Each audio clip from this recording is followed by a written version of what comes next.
हाय doctors, कैसे हैं आप सभी लोग। तो आज मैं आपके लिए बिहार डेंटल ऑफिसर की 808 पोस्ट के रिगार्डिंग पार्ट सेकंड वीडियो लेकर आया हूँ। एक्चुअली ये डेंटल में 808 पोस्ट काफ़ी बड़ी वैकेंसी मानी जा रही है। सो इसके रिगार्डिंग काफ़ी डाउट्स एंड क्वेरीज हैं। So I thought to make a video. पूछना ये है कि ये 50% रिजर्वेशन रूल क्या है, क्या ये अभी भी बिहार की डेंटल वैकेंसी में अप्लाई होगा, और पूछना ये है कि इसका एग्ज़ाम कब तक होने की संभावना रहेगी, क्या इसमें जीके आने की कोई पॉसिबिलिटी है या फिर नहीं। और आगे पूछा ये जा रहा है कि एग्ज़ाम सिलेबस डिफाइंड क्या रहेगा इसका। और पूछना ये भी कि जो ओल्ड नियमावली 2023 में इन्होंने रिलीज़ की थी वर्सेस न्यू नियमावली जो कि इन्होंने 2024 में फिर से रिलीज़ की है, इन दोनों में काफ़ी डिफरेंसेस हैं। मैं आपको सारे डाउट्स क्लियर कर दूंगा आज।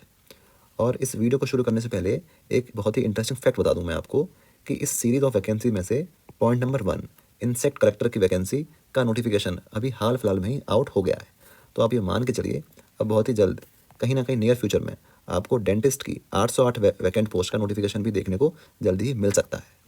और हाँ, एक बात मैं बता दूं, इस वीडियो को मैक्स टू मैक्स शेयर कीजिएगा, क्योंकि इस वीडियो में मैं बहुत सारे पॉइंट्स आपको ऐसे बताऊंगा जो कि सभी को पता चलने चाहिए, और एटलीस्ट उसमें कोई एक्शन ले तो अच्छी बात है। चलिए इस वीडियो को शुरू करते हैं। देखो, इन्होंने 2023 में एक नियमावली रिलीज़ की थी जिसमें इन्होंने अपने बिहार स्टेट में डेंटिस्ट की रिक्रूटमेंट का प्रोसेस बताया था। तो उसके अकॉर्डिंग आप देखेंगे कि इन्होंने रूल नंबर 7 ये है, प्रोसीजर ऑफ रिक्रूटमेंट है। प्रोसीजर ऑफ रिक्रूटमेंट इसके अंडर में काफ़ी पॉइंट्स आते हैं। पॉइंट नंबर 1, 7th के अंडर में पॉइंट नंबर 2, 7th के अंडर में पॉइंट नंबर 3 और पॉइंट नंबर 4। ठीक है, तो इन्होंने पहले बताया था हमें कि मार्क्स वेटेज किस तरीके से रहेगा। आपका 60 मार्क्स का रिटन टेस्ट होगा, इंटरव्यू होगा, 25 मार्क्स का एक्सपीरियंस होगा। बट इन्होंने अब न्यू नियमावली निकाल के इस इंटरव्यू को इन्होंने ख़त्म कर दिया है। ठीक है, आप ये बात बहुत गौर से देखिएगा। इन्होंने 7th रूल नंबर 7 के पॉइंट नंबर 2 को सब्सटीट्यूट किया गया है। देखिए मैं आपको दिखाता हूँ, न्यू नियमावली के अकॉर्डिंगली ये नई है। ठीक है, इसमें इन्होंने साफ साफ लिखा है कि हम उक्त नियमावली के 7th के 2nd पॉइंट को प्रतिस्थापित करते हैं, यानी कि सब्सटीट्यूट करते हैं। और इस सब्सटीट्यूशन में इन्होंने इंटरव्यू को ख़त्म कर दिया 7th के 2nd पॉइंट से। और इसमें देखने वाली बात यह है, और इन्होंने किसी भी पॉइंट को नहीं छेड़ा है, केवल 7th के 2nd पॉइंट में इन्होंने सब्सटीट्यूट किया है। इसका मतलब यह है कि और सारे पॉइंट्स एग्जैक्टली सेम रहेंगे। तो हम एक बार पुरानी वाली नियमावली को देख लेते हैं खोलकर कि उसके सारे पॉइंट्स किस तरीके से अप्लाई होंगे। इसके मैं बता दूं आपको कि ये 3rd पॉइंट है, ठीक है, जो कि इन्होंने कुछ भी इसमें चेंजेस नहीं किया है और ये अप्लाई होगा। ये पॉइंट कहता है कि 50% reservation will also be applicable to those candidates who have passed their BDS from dental colleges located in Bihar, यानी कि 50% सीट्स उन बच्चों के लिए रिजर्व्ड हैं जिन्होंने अपनी BDS बिहार के डेंटल कॉलेज से पास आउट किया है। अब बस यही बहुत बड़ा कैच है, इन्होंने इस पॉइंट को बिल्कुल नहीं छेड़ा है। तो आप मान के चलिए 808 पोस्ट में से 404 जो पोस्ट हैं वो बिहार के डेंटल कॉलेज से पास आउट कैंडिडेट्स को ही दी जाएंगी। अब आप सोचिएगा ज़रा कि जो एक टैलेंटेड स्टूडेंट होगा ना, वो कभी, आप जानते हैं कि बिहार के डेंटल कॉलेज की स्थिति किस टाइप की है। जो अच्छे बच्चे होते हैं डेंटल में, वो बाहर के कॉलेज से, अच्छे अच्छे कॉलेज से अपनी BDS करके आते हैं, और वो हैं बिहार के, डोमिसाइल उनका बिहार का है। तो क्या उन बच्चों को इस रिजर्वेशन का लाभ मिल पाएगा जो कि मिलना चाहिए? तो मैं चाहता हूँ कि ये चीज़ सबको पता चले। तो प्लीज़ आप इस वीडियो को मैक्स टू मैक्स शेयर कीजिएगा, क्योंकि ये रूल ना अप्लाई नहीं होना चाहिए। तो पर्सनली मुझे तो ये रूल अच्छा लगा नहीं, क्योंकि एटलीस्ट नोटिफिकेशन से आने से पहले सभी लोगों को ये बात पता चल सके, तो एटलीस्ट कुछ इस पर लिया जा सके। अदरवाइज नोटिफिकेशन आ गया तो कोई कुछ नहीं कर पाएगा। फिर इस वीडियो को शेयर कीजिएगा आप, और कुछ रूल और भी देख लेते हैं इसमें जो कि अप्लाई होंगे। लाइक आफ्टर सिलेक्शन आपको एक डिपार्टमेंटल टेस्ट देना होगा, फिर आपकी पोस्ट परमानेंट कर दी जाएगी। ये बिल्कुल फॉर्मेलिटी होती है, सभी लोग उसको पास कर लेते हैं। और बात करते हैं प्रमोशन कब होगा, या आफ्टर सिलेक्शन की बात कर रहे हैं हम लोग। जो BDS कैंडिडेट्स हैं उनका 4th ईयर पे, 9th ईयर पे, 13th ईयर पे 20 साल पर सर्विसेज देने के बाद आपके प्रमोशन लगते रहेंगे। और जो MDS सेलेक्ट होंगे इसमें, उनके जल्दी जल्दी प्रमोशन होंगे, लाइक 2nd ईयर पे, 6th ईयर पे, 13th ईयर पे। तो ये एक डिफरेंस है BDS और MDS में। तो प्लीज़ आप देखिएगा, इस बात को गौर कीजिएगा। जो ओल्ड और न्यू नियमावली है उसमें इन्होंने बस 7th पॉइंट के 2nd पॉइंट को चेंज किया है, बस यही डिफरेंस है, और बाद बाकी सारे रूल्स सेम रहेंगे। चलिए अब एक्सपीरियंस पे थोड़ा बात कर ली जाए।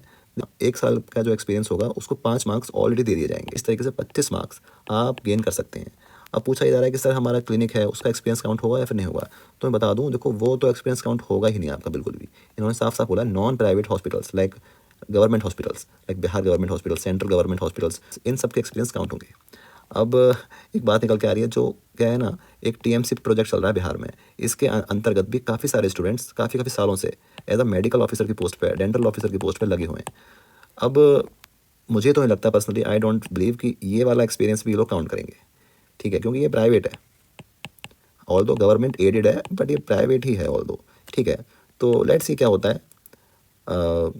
इसमें एक बात और मेरे से बोली जा रही है कि अभी 2023 में एसआरशिप का एग्ज़ाम हुआ था, तो कुछ लोगों ने मेरे को बताया है कि लाइक टीएमसी का एक्सपीरियंस काउंट हुआ था, तो मे बी ये बिहार में करें। तो ये भी सभी लोगों को पता चलनी चाहिए बात, इस पर भी गवर्नमेंट को एकदम अपना क्लियर टेक देना चाहिए, ठीक है। चलिए अब आगे बढ़ते हैं। देखो इस एग्ज़ाम ना आपका बीपीएससी कंडक्ट नहीं करा रहा है, बिहार पब्लिक सर्विस कमीशन नहीं करा रहा है कंडक्ट, ये करा रहा है BTSC, Bihar technical service commission. और बिहार टेक्निकल सर्विस कमीशन का जो ट्रेंड देखा गया है ना, ये आपका ऑनलाइन परीक्षा कराएगा conduct, CBT based, computer based exam होगा आपका, जो कि 100 नंबर का एग्ज़ाम होगा, ठीक है। अब 100 नंबर का जो एग्ज़ाम होगा, मेजरली कहा यह जा रहा है कि पूरा का पूरा पेपर 100 के 100 आपका डेंटल प्लस मेडिकल का पार्ट पूछा जाएगा। और एक थ्योरी और भी है कि लाइक अगर जीके आती है इसमें तो 80+20 इस तरीके से जीके पूछी जा सकती है, 80 क्वेश्चन डेंटल मेडिकल के और 20 जीके, क्योंकि इसने ऐसे चीज़ें भी की हैं पास्ट में, ठीक है। और हाँ, अगर जीके आती है तो डेफिनेटली हम लोग जीके का भी फुल कवरेज देंगे अपने प्रिपरेशन और गाइडेंस में। चलिए थोड़ा प्रिपरेशन की बात कर ली जाए इसमें अब। तो देखो प्रिपरेशन आपको किस तरीके से करनी है कि आपको सबसे पहले डेंटल के फाइनल ईयर सब्जेक्ट्स पर फोकस करना है। मैं आपको बता दूं, हर साल मैं ऐसे ही होते देखता हूँ। इन्होंने जितने भी पीएससी एग्ज़ाम्स होते हैं ना, उसमें से एटलीस्ट 60 to 70% पेपर हमेशा डेंटल के सब्जेक्ट्स में आता है, और उसमें से भी फाइनल ईयर के subjects like oral pathology, OMR, perio, endo cons, PHD, prostho, dental materials, इन सब को तो आप मेजरली फोकस करना सबसे पहले, ठीक है। और फिर बाद में अगर टाइम मिले आपको तो मेडिकल पे जाना। हालांकि जो सिलेबस अभी रिलीज़ होगा, और मैं आपको एक बात बता दूं कि सिलेबस ऑलरेडी ना गवर्नमेंट ने इनको भेजा जा चुका है टीसीएस वालों को, अभी जल्दी ही इसको रिलीज़ कर सकते हैं। अब आपको बुक्स कौन कौन सी रीड करनी है, देखो पीएचसी में ना हमेशा डेंटल पल्स को ही मान के चलें आप रेफरेंस। डेंटल पल्स के एमसीक्यू लगाएं और उसकी एक्सप्लेनेशन को अच्छे से पढ़ें, प्लस उसके साइनॉप्सिस, इतना ही काफ़ी है। देखिए पल्स तो आपको लगानी है, देखिए मैंने ये तो बता दिया आपको कि पल्स लगानी है, पर पल्स लगाने से पहले कुछ बातें जानना बड़ा ज़रूरी है, क्योंकि नीट की एग्ज़ाम प्रिपरेशन में और पीएससी एग्ज़ाम प्रिपरेशन में काफ़ी डिफरेंसेस होते हैं। लाइक बता दूं, नीट एग्ज़ाम थोड़ा सा टफर साइड होता है और ये थोड़ा सा ईजियर साइड पर रखे जाते हैं, क्योंकि इस नीट एग्जाम में आपको मिलेगा सिनेरियो बेस्ड क्लिनिकल क्वेश्चन देखने को मिलते हैं कि like a patient came to clinic with standard complaints और द चीफ डायग्नोसिस, इस टाइप की बातें होती हैं। बट यहाँ पर आपको एकदम direct one liner straight forward question देखने को मिलेंगे, like a apical foramen is present in this, 4 question, 4 option दे देगा, वो एक टिक लगवा लेगा। तो इस टाइप के क्वेश्चन देखने को मिलेंगे आपको, और यहाँ पर आपको इमेज बेस्ड क्वेश्चन भी देखने को मिलते हैं, बट यहाँ ऐसा कुछ नहीं होता। और हाँ, एक सबसे इंपॉर्टेंट पार्ट आपको बता दूं कि यहाँ पर डेंटल और मेडिकल का जो वेटेज रहेगा ना, वो इक्वली प्रोपोर्शनेट में डिवाइडेड होता है। बट यहाँ पर पीएससी एग्जाम्स में आपको डेंटल का बहुत अच्छा खासा वेटेज देखने को मिल जाता है, इवन 80% तक पहुँच जाता है। तो ये बड़ा इंपॉर्टेंट पार्ट है। अब आपको ना इसको ध्यान में रखते हुए डेंटल पल्स किस तरीके से रीड करनी होती है पीएससी एग्जाम्स के लिए, वो अब मैं ऑलरेडी बता चुका हूँ। आप मेरी यूट्यूब की प्लेलिस्ट में एमपीपीएससी पार्ट 2 सेकंड वीडियो देखना, वहाँ मैंने आपको बताया है कि आपको ये जो पल्स है किस तरीके से पढ़नी होती है। और हाँ, अब देखो एक टेस्ट सीरीज़ जरूर ज्वाइन करना, मैं हमेशा बोलता हूँ, क्योंकि टेस्ट सीरीज़ की इंपॉर्टेंस बहुत होती है किसी प्रिपरेशन में। लाइक वो आपको टाइम बाउंड प्रिपरेशन करें, आपको एग्जाम लाइक एनवायरनमेंट मिलेगा, क्योंकि सारे एग्जाम्स हमारे बिल्कुल उसी पैटर्न पे होंगे जो आपका एग्जाम है, ठीक है। इससे आपका टाइम एडेप्टेशन बढ़ जाएगा और आपकी सेल्फ एवेल्यूएट कर पाएंगे आप अपने आप को। एक चीज़ और, उसी टेस्ट सीरीज को ज्वाइन करना जहाँ कैंडिडेट्स मैक्सिमम हो, क्योंकि कोई मतलब नहीं है जहाँ 20-30 कैंडिडेट्स की टेस्ट सीरीज ज्वाइन करने का, ठीक है। आपको बता दूं, लाइक हमारा एमपीपीएससी डेंटल सर्जन 385 पोस्ट, जिसकी डेट्स भी अनाउंस हो चुकी हैं, लाइक आई थिंक 12 अक्टूबर को टेस्ट है इनका। उसके लिए हमारा 300 रजिस्टर्ड कैंडिडेट का बैच चल रहा है, हर टेस्ट को 300 बच्चे दे रहे हैं, तो ये काफ़ी अच्छा नंबर है। और बिहार में भी ऑलरेडी 200 कैंडिडेट्स रजिस्टर हो चुके हैं, आराम से इवन 500 में आपके टेस्ट कंडक्ट होंगे, ठीक है। और देखो मैं बता दूँ आपको, कहा यह जा रहा है कि अगर बिहार ने फॉर्म रिलीज़ कर दिए तो आपको ये एग्ज़ाम के लिए टाइम ज़्यादा नहीं देगा, क्योंकि ये सब चीज़ों को ये इलेक्शन से पहले इसको करवाना है। तो आप याद रखें कि आप अपनी प्रिपरेशन एएसएपी स्टार्ट कर दें, ठीक है। क्योंकि देखो अगर फॉर्म आउट हो गए ना तो सारी भीड़ एग्ज़ाम प्रिपरेशन में लग जाएगी, और जो बच्चा पहले से एग्ज़ाम में प्रिपरेशन करेगा ना उसको एक एक्स्ट्रा एज रहेगा, ठीक है। तो आई विश कि आप जल्दी preparation, time bound preparation start कर सकते हैं। तो उसके लिए आप डेफिनेटली ये बीपीएससी की डेंटल ऑफिसर 2025 टेस्ट सीरीज़ को कंसिडर कर सकते हैं। इसमें आपके 25+ टेस्ट कंडक्ट करवाए जाएंगे, जो कि बिल्कुल new BPSC dental MO exam pattern पे होंगे। लाइक आपके लाइव टेस्ट होंगे, आपके एग्जाम तक आपके पहले सब्जेक्ट वाइज टेस्ट होंगे और फिर फुल सिलेबस टेस्ट होंगे। सब टेस्ट के बाद आपको डिटेल एक्सप्लेनेशन दी जाएगी, रैंकिंग्स निकलेंगी, और जो कि ऑलरेडी सिलेक्टेड ऑफिसर्स हैं उनके द्वारा आपको वेबिनार के थ्रू गाइडेंस दी जाएगी। और जितने भी पास्ट ईयर एग्जाम पेपर हो चुके हैं विद डिटेल्ड एक्सप्लेनेशन आपको प्रैक्टिस के लिए दे दिए जाएंगे। और डेंटल के सारे नोट्स दिए जाएंगे आपको, क्रिस्प एंड कंसाइज नोट्स हैं, बहुत प्रॉपर नोट्स हैं, ठीक है। और जो भी रिसेंटली हेड एमडीएस के पेपर्स हैं वो भी आपको मिल जाएंगे।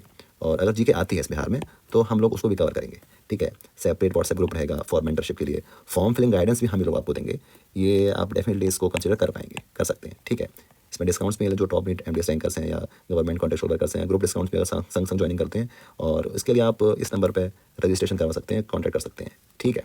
और ये आपका पूरा प्लान रहेगा बिहार की सीरीज़ का, ये टेंटेटिव शेड्यूल रहेगा। आपके सब्जेक्ट वाइज टेस्ट होंगे, फिर रिवीजन टेस्ट होंगे, फिर सब्जेक्ट वाइज, इस तरीके से आप अपनी प्रिपरेशन कर पाएंगे एक टाइम बाउंडेड मेथड से। और लास्ट में आपके फुल सिलेबस टेस्ट होंगे, ठीक है। और अगर जीके आती है बिहार में तो डेफिनेटली हम जीके भी कवर करवा देंगे आपको। और मोस्टली ये बैच ना 2 मार्च से शुरू हो जाएगा। Myself doctor Nityam signing off, take care, bye bye. और बिहार की सारी अपडेट्स और पाने के लिए आप बस बिहार लिखकर इस नंबर पर मैसेज कीजिएगा, ठीक है। इसमें आपका प्रिपरेशन ग्रुप रहेगा और सारी अपडेट्स आपको मिलती रहेंगी।